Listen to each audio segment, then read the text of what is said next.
VA benefits. Went the wrong way.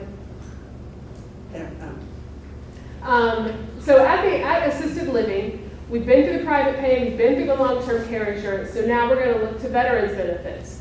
There's no point in looking to Medicaid for assisted living because in Georgia, and this is state specific, it always kind of boggles my mind when I talk to attorneys in other states, when I go to a national conference or something and we're biz-bazzing about how things work, and I hear things like, your Medicaid doesn't pay for assisted living? No, yours does. So this varies state to state. So a lot of times what I do when I'm meeting with families, there might be a decision to be made. Mom's in Massachusetts. Do we keep mom in Massachusetts? Do we move her with daughter in California? Do we move her and daughter in Georgia? So a lot of times what I might do is just sit down and provide the information to this family so they can make an informed decision about that.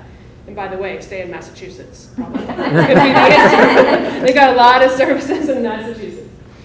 Okay, so we will look to veterans benefits. When we talk about veterans benefits, it's important to draw a distinction just really quickly. I don't want to spend too much time on this, but there are different types of VA benefits. I will talk to people about VA benefits and they will say, oh, Dad's already got VA benefits. He was disabled in the war. Okay, that's VA compensation. That is tied to a service-connected injury. That is a rating. If you're 10% disabled, you get X dollars per month. If you're 90% disabled, you get more per month. That is compensation. It is tied to something. And so, or people will say, oh, well, Dad can't get VA benefits. He wasn't hurt in the war. So the two different types of benefits you can get would be compensation or pension. The aid and attendance program is a VA pension program. So that's what we'll be looking at here. There are different types of VA pension programs even.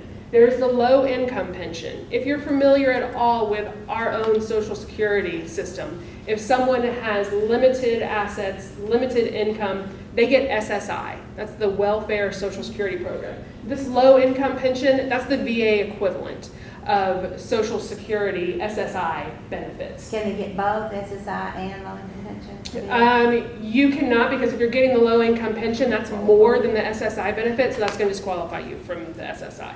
But if you're picking and choosing between the two, and VA is an option, you're going to want to go with that. Then there's the housebound benefit. So if you have this low income pension and then your needs increase such that you are quote unquote housebound as determined by the VA, then that pension amount moves up a little bit.